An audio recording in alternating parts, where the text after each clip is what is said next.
My wife blocked my number while she was sitting in our anniversary restaurant with another man. That was how I found out. Not from a confession. Not from a guilty message. Not from some friend pulling me aside with pity in their eyes. I found out because my wife, Noelle Hale, told me she had a late supplier dinner for her job at the hotel, kissed my cheek like it was any normal Thursday, and left our house in Chattanooga wearing the perfume she only used when she wanted to be noticed.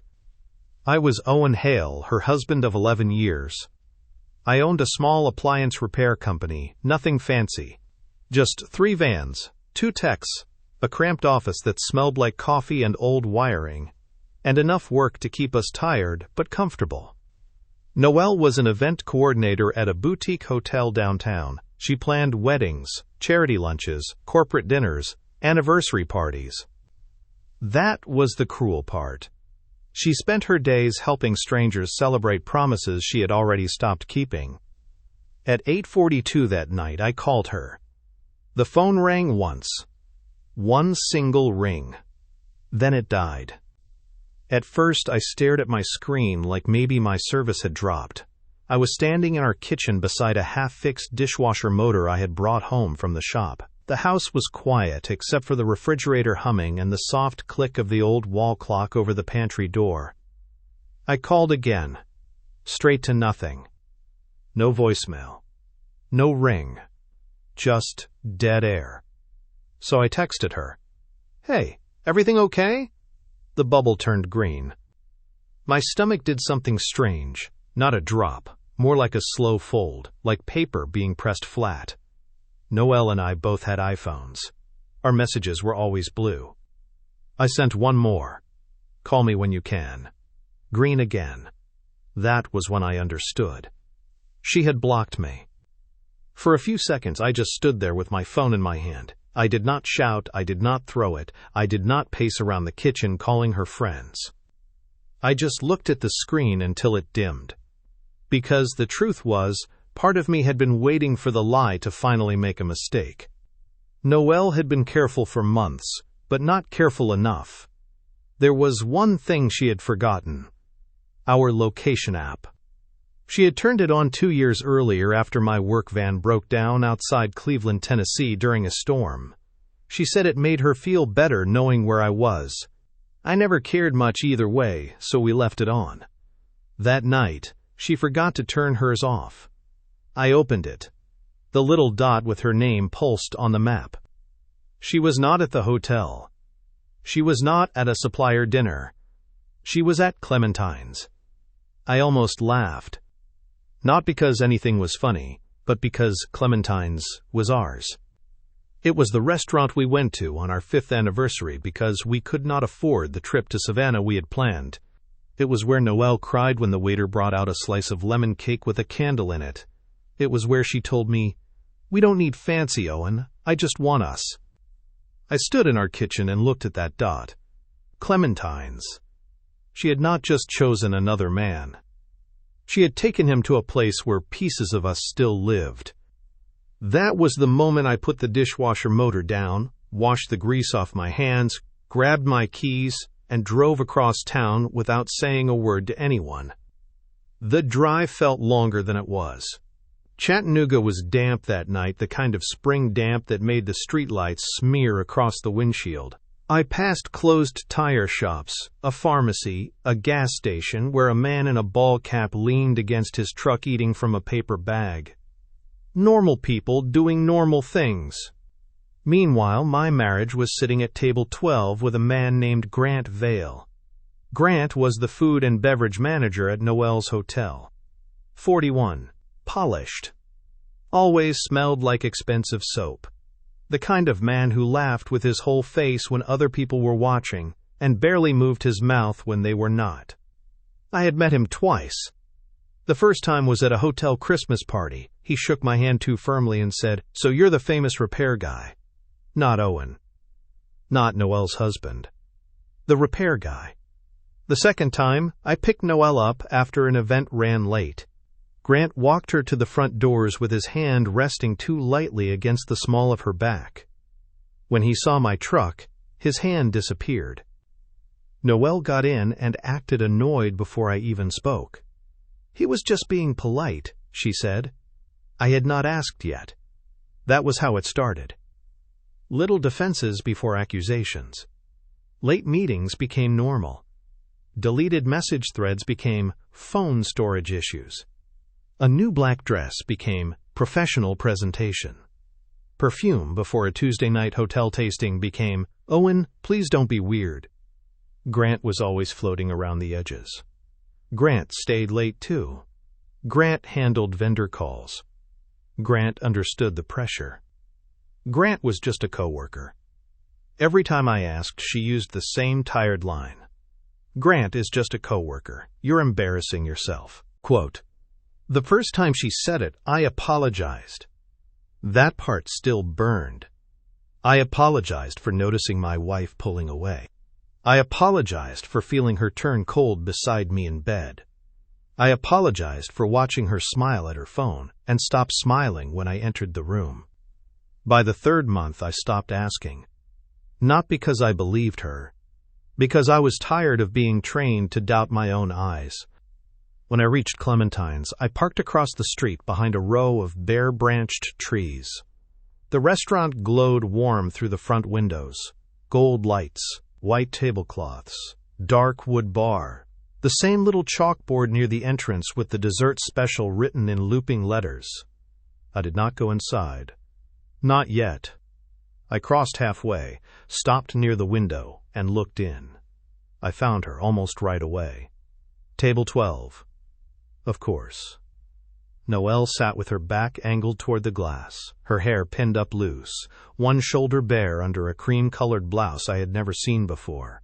She was laughing, but not the way she laughed with me. With me, her laugh used to come out loud and surprised, like she could not hold it in. With Grant, she laughed softly, privately, like the laugh belonged to the space between them. Grant sat across from her with his jacket folded over the chair beside him.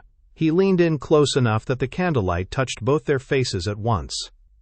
For a moment, I still tried to save her in my head. Maybe it was a work dinner. Maybe the blocked call was some strange mistake. Maybe table 12 was a coincidence so cruel it felt planned. Then Grant reached across the table. He did not grab her hand. That would have been too obvious. He touched her wedding ring. Just one finger against the band. Noelle looked down. She smiled. Then she slid the ring off. Slowly. Like she had practiced not feeling guilty. She placed it beside her wine glass. My chest went still. Not tight. Not loud. Still. There was a clean white silence inside me. That little gold ring sat on the table between them, and I finally understood something I should have understood months earlier. The marriage was not dying. It was already dead. I was just the last person invited to the funeral. A waiter passed between them and the window, blocking my view for 1 second. When he moved, Grant was smiling at her like he had won something. That was what changed me. Not the kiss I had not seen. Not the lies I had heard. Not even the ring. It was his smile. He looked proud. He looked comfortable sitting in my place at our restaurant while my wife's ring rested beside her wine glass like a little trophy. My first instinct was ugly. I wanted to walk inside, flip the table, and make every head turn. I wanted Noelle to feel 1/10 of the humiliation she had poured into me slowly, month by month, while calling me insecure for bleeding. But I stayed outside.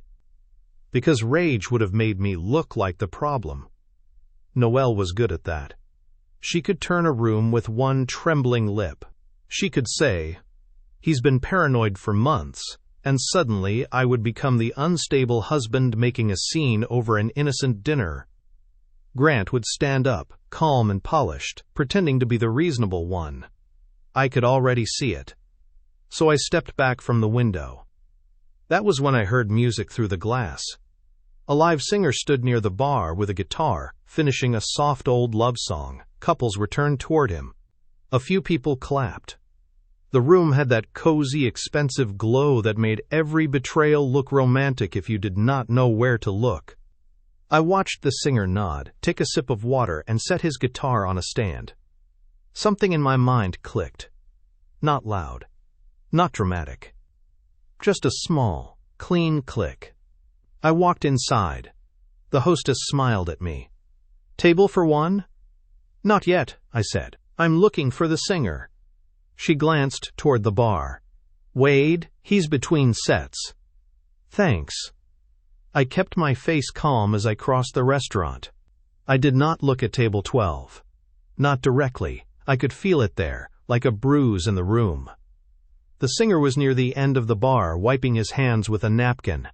He looked around 30, with tired eyes and the careful politeness of someone who had sung through proposals, birthdays, bad dates, and drunk requests. "Wade?" I asked. He turned. "That's me. Do you take dedications?" "Sure. Depends what it is." I pulled a folded stack of cash from my wallet. More than I should have. More than made sense. But some moments had a cost, and I was done paying alone. "I need one read exactly as written," I said. His smile faded a little. "What kind of dedication?" I took a napkin from the bar and borrowed his pen. My hand did not shake while I wrote. That surprised me. I wrote the table number. I wrote her name. I wrote Grant's. I wrote the blocked call, the ring by the wine glass, the coworker line, and the goodbye I had been too tired to say in private. Wade read it once, then he read it again. His eyes flicked across the room toward table 12. "Man," he said quietly. "I know." He looked at the cash in my hand, then at the napkin. "You sure?" I met his eyes. "Every word." For a second I thought he would say no. Maybe he should have. Maybe a kinder man would have told me to go home and cool off. But Wade looked toward table 12 again. He saw Grant leaning close. He saw Noelle's ring off her finger. His jaw shifted. "Give me 10 minutes," he said. I nodded. But I was not ready yet. There was one more thing I needed to do. I left Clementine's before Noelle saw me and drove home. The house looked exactly the same when I walked in. That made it worse. Her shoes were still by the bench in the entryway. A grocery list was stuck to the fridge with a magnet from a beach trip we took 6 years earlier. Her coffee mug sat in the sink with lipstick on the rim. A home could lie too. It could look whole from the outside while every room held proof that someone had already left in their heart. I went upstairs to our bedroom. Noelle's suitcase was in the top of the closet. Blue, hard-sided, with one wheel that always stuck. I took it down, opened it on the bed, and packed neatly. That mattered to me. I did not rip drawers open. I did not throw her things into trash bags. I folded her clothes the way she liked them, folded. Work dresses on one side, jeans, 2 sweaters, pajamas. The cream-colored scarf she wore when she wanted to look soft in photos. From the bathroom, I packed her toothbrush, face cream, hairbrush, and the little glass bottle of perfume she had worn that night. I paused with it in my hand. The scent came up sharp and sweet. For a second, I saw our early years. Noelle sitting barefoot on the kitchen counter of our first apartment. Noelle dancing in the hallway while I tried to fix the air conditioner. Noelle crying into my shirt after her father forgot her birthday again. I had loved her. That was the part people forgot when they saw an ending. You could be finished and still remember when it was real. I wrapped the perfume in a towel and set it inside. On her nightstand, the framed photo of us from Clementine's had been turned face down. I picked it up. In the picture, we were younger. I had more hair. She wore a green dress and had lemon cake frosting on her thumb. My arm was around her waist, and she was looking at me instead of the camera. I stared at that version of her for a long second. Then I placed the frame in the suitcase, too. Not because I wanted her to keep it. Because I did not want it in my house anymore. The divorce papers were in my desk drawer downstairs. That sounds cold, but they had not appeared from nowhere. 3 weeks earlier, after Noelle came home at 1:10 in the morning smelling like wine and mint gum, I had sat in a lawyer's office during my lunch break. I told myself it was only information. Just in case. The lawyer gave me a packet and said, "You don't have to decide today." I had carried those papers around like a man carrying an umbrella under a clear sky, ashamed for expecting rain. Now the storm was standing at table 12. I took the packet out, signed my part where I could, and placed it on top of her clothes. Last, I wrote one sentence on a sticky note and pressed it to the front page. "You can unblock me when you're ready to sign." That was it. No insults. No begging. No long letter about every night I had stayed awake beside her while she slept facing the wall. Just evidence and an ending. I zipped the suitcase. The stuck wheel clicked as I pulled it down the hall, and that small, broken sound almost undid me. But I kept walking. By the time I got back to Clementine's, the parking lot had filled. Through the window, I saw Wade standing with his guitar again. Perfect timing. I carried the suitcase to the front door and waited just outside the dining room entrance. From where I stood, I could see table 12 clearly. Noelle looked happy. That hit harder than the lies. Not nervous, not guilty, happy. Grant said something, and she covered her mouth as she laughed. Her ring still sat beside her wine glass. She had not even hidden it.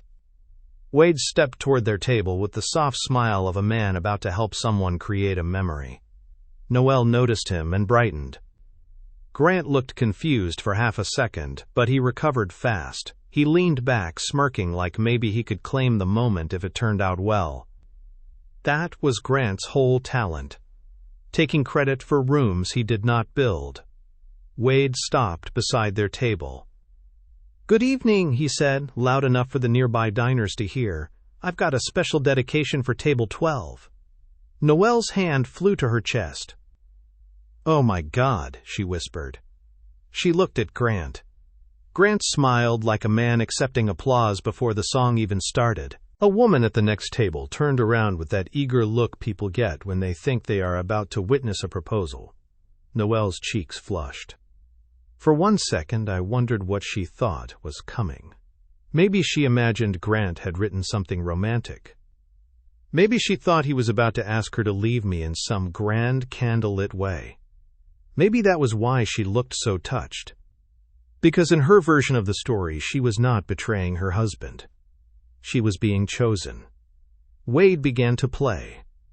The first notes were gentle, warm, almost beautiful. The room softened around them. Forks slowed. Conversations dropped to whispers. Noelle looked down, smiling into her wine. Grant's smirk deepened. Then Wade sang the first line. It was sweet at first. Something about a woman in candlelight, a table near the window, a man across from her holding a secret. Noelle's smile stayed. Grant's lifted his glass. Then the words changed. Wade sang about a husband calling once from a quiet kitchen. A phone ringing once. A blocked number. A green message where blue used to be. Noelle's face emptied. It happened so fast I almost missed it. The smile slipped first. Then her eyes sharpened. Then her hand moved toward her phone on the table. Grant's glass stopped halfway to his mouth. The couple beside them looked at each other. Wade kept singing. His voice did not get louder. That made it worse. He sang it softly, like a love song that had been turned inside out. He sang about Clementines, about anniversaries, about table 12, about a gold ring set beside a wine glass because a wife wanted one night without the weight of her promise. Noelle reached for her ring so quickly she knocked the base of the glass. Red wine trembled inside it. Grant leaned toward her and whispered, "What is this?" Noelle did not answer. She grabbed her phone and tapped the screen. Her thumb moved fast. I knew what she was doing. She was trying to call me. The room around her seemed to hold its breath. She put the phone to her ear. Nothing. Of course nothing. I was still blocked. For the first time all night, Noelle had trapped herself inside her own lie. Wade moved into the second verse. That was when Grant's name landed. Not as a shout. Not as an accusation screamed across the room. As a lyric. The coworker with clean hands and borrowed courage. The manager who poured wine for another man's wife. The harmless friend she swore was nothing. Grant Vale. A fork clinked against a plate somewhere to the left. A woman gasped. Someone near the bar muttered, "Oh no." Grant's face went red from the neck up. He looked around the room like he was searching for the person responsible, but he still had not seen me. Noelle had. Her eyes lifted past Wade, past the hostess stand, and found me in the entryway. I was holding her suitcase. Her lips parted. The color drained from her face so completely she looked almost gray under the warm lights. "Owen?" she whispered. I could not hear it from where I stood, but I saw my name form on her mouth. That was my cue. I walked in. Not fast. Not slow. Just steady. The suitcase rolled behind me with that broken little click from the bad wheel. Every eye in the restaurant followed the sound. Click! Click! Click! Wade kept playing. Noelle stood halfway, but her knees seemed to fail her. She sat back down hard. Grant pushed his chair away from the table. I looked at him once. Only once. That was all he deserved. When I reached table 12, I set the suitcase beside Noelle's chair. She stared at it like it was breathing. "Owen," she said, this time loud enough to hear, "please, I can explain." That was almost funny. Not because I believed her. Because people always wanted to explain after the truth lost its manners. I reached into my jacket and took out the divorce papers. Noelle saw them and covered her mouth. Grant looked at the papers, then at the suitcase, then at Noelle. For the first time, he did not look proud. He looked inconvenienced. That told me everything about him. I placed the papers on the table between her wine glass and the ring she had taken off. "You brought papers here?" she whispered. "No," I said. "You brought me here." Her eyes filled. I did not let that move me. Those tears might have meant something months ago, when I was still standing in our kitchen trying to understand why my wife was becoming a stranger. But now they felt late, like flowers sent after the funeral. Grant cleared his throat. "Look, Owen, this doesn't need to be a spectacle." I turned my head toward him. The room went even quieter. He adjusted his cuffs, trying to recover that hotel manager calm. "We're all adults," he said. I looked at Noelle's ring beside the glass. Then I looked back at him. "You should have remembered that before touching my wife's wedding ring in public." His mouth shut. Noelle started crying. Not loud. Just enough for nearby tables to hear it. "Owen, please. I made a mistake." I nodded once. A mistake is forgetting milk. Her face crumpled. "This is not. I know what this is." I reached down and twisted my wedding ring off my finger. It resisted at first. That almost broke me more than anything. 11 years had made a small groove in my skin. My finger looked pale underneath, like part of me had been covered too long. Noelle watched me remove it. Her crying stopped. For 1 second, she looked more scared of that ring leaving my hand than she had looked of the song, the suitcase, or the papers. I held it over her wine glass. "Owen," she whispered. I dropped it in. The tiny metallic clink cut through the whole restaurant. It was not loud. It did not need to be. The ring struck the glass, sank through the red wine, and settled at the bottom like something drowned. Noelle flinched as if I had slammed my fist on the table. Grant looked away. Wade reached the final verse. His voice softened until every person in that room had to lean into the silence to hear it. He sang about a woman who chose her table. A man who chose another man's place. A husband who stopped begging for truth once the lie became brave enough to sit by a window. Then came the final line. You chose your table, you chose your man, now sign your name and lose your husband. The last chord rang out. Nobody moved. Even the kitchen noise seemed to stop. Noelle sat frozen between the man she had chosen and the husband she had lost. Grant stared at the table like he wanted to disappear into the wood grain. For one long second, the room held still. Then someone clapped. One person near the bar. Slow. Sharp. A second person joined. Then a third. The applause spread across Clementine's in waves. Not wild, not joyful, more like people had watched a door close and understood why it had to. Noelle bent her head as the sound grew around her. Grant tried to stand. I looked at him and said, "Sit down, you already got what you came for." He froze. I turned away before Noelle could grab my sleeve. "Oh, and wait," she said. I kept walking. "Please don't leave like this." But that was the thing. I was not leaving like this. She had left like this months ago. In deleted messages. In late dinners. In every time she told me I was embarrassing myself for noticing the truth. I walked past the bar. Wade lowered his guitar and gave me a small nod. I nodded back. The hostess stepped aside without saying a word. Outside, the damp night air hit my face. The door closed behind me, muffling the applause, the crying, the music, all of it. For the first time that night, my hands started shaking. I leaned against my truck and looked down at my bare finger. The pale band of skin was still there. I rubbed it once with my thumb. It hurt more than I expected. Not because I regretted what I had done.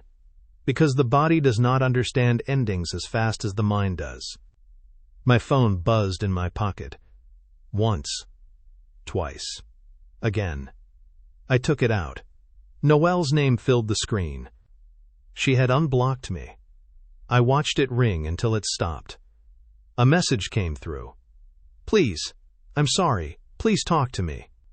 I looked through the restaurant window. From across the street, I could see her still sitting at table 12. The suitcase was beside her chair. The papers were in front of her. Grant stood a few feet away now, not touching her, not comforting her, not claiming her. That was his love under pressure. Distance. I put my phone face down on the passenger seat and got in the truck. For a moment, I stayed parked. I thought about the first night Noelle and I ate at Clementine's. I thought about lemon cake and her hand in mine. I thought about how strange it was that one place could hold the beginning and the end without changing its lighting. Then I started the engine. I did not look back as I drove away. The next morning, I woke up on the couch because I could not make myself sleep in our bed yet. My phone had 14 missed calls and a wall of messages. I read none of them. At 9 o'clock, I called my lawyer and told her I was ready. By noon, I had changed the locks. Not out of cruelty, out of clarity. Noelle picked up the rest of her things 2 days later while I was at the shop. My sister waited there for her, because I knew if I saw Noelle crying in our hallway, some old, weak part of me might try to comfort the person who had caused the wound. I did not want to hate her. I just wanted my life back from the version of her that kept lying with my name still on her finger. Grant did not stay with her. I heard that part later from someone at the hotel. Once the story spread, he told people Noelle had misrepresented her situation. That line almost made me smile. She lost a husband for a man who would not even admit he knew she had one. But by then, that was no longer my problem. I did not end my marriage in that restaurant. Noelle ended it in quiet pieces long before I ever walked through Clementine's with her suitcase in my hand. She ended it every time she called my pain insecurity. Every time she chose secrecy over respect. Every time she looked me in the eye and dared me to doubt myself. All I did was make sure the final song told the truth out loud. And when I drove away that night, my hands were shaking, my chest was hollow, and my ring finger still carried the mark of 11 years. But for the first time in months, I was not confused. I was free. If you've ever watched someone twist the truth until you started doubting your own eyes, Hit like, subscribe, and tell me in the comments, did Owen go too far? Or did Noelle write that ending herself?